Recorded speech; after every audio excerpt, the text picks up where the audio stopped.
It all started with a question most people would never ask their father publicly. Let's talk about your so-called claim to fame, the allegations that you shot Larry Hoover. James Highsmith, the man being questioned, didn't hesitate to respond. He said people got it twisted. That incident wasn't some badge of honor. He called it his claim to shame.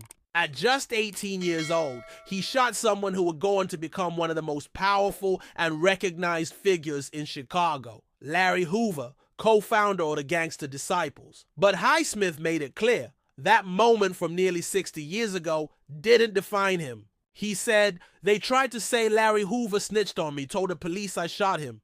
Highsmith denied that claim with everything he had. "Larry never told on me," he insisted. He even made a Facebook video to clear things up because some people were bringing up old street stories, trying to paint him as a snitch or trying to say Hoover was one.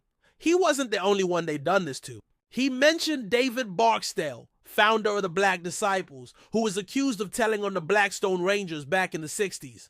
Whether the stories are true or not, Highsmith said there's a bigger issue here. Why are black people always trying to tear each other down? He wasn't proud of what he did, but he also wasn't going to let someone rewrite history or use lies to make content online.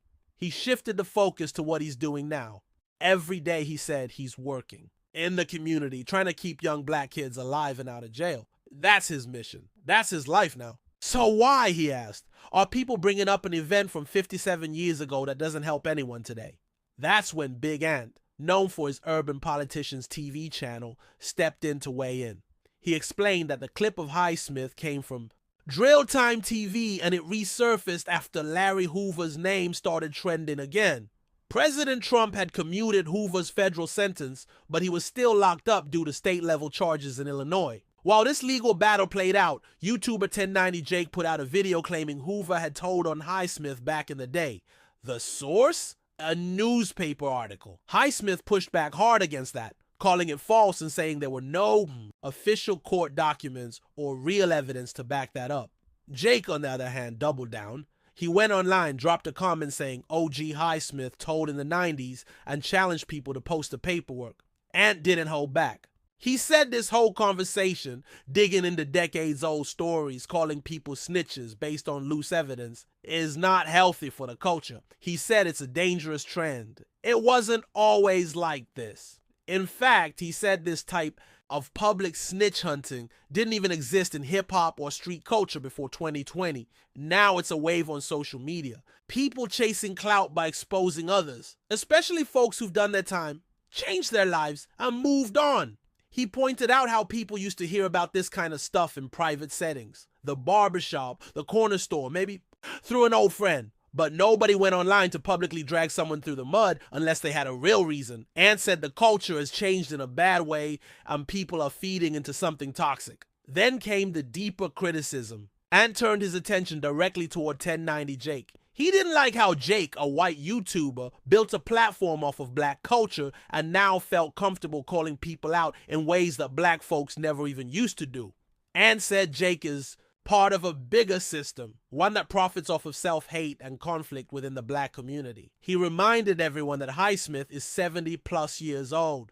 He's been out here working in the streets for the community, trying to guide the next generation. And yet, he's the one being targeted. Ant said it made no sense to try to drag a man back into street beef and allegations from 57 years ago, when that man's focus now is peace, outreach, and healing. Same with Larry Hoover, another elderly man who served over 50 years in prison and is no longer involved with gang life in any way.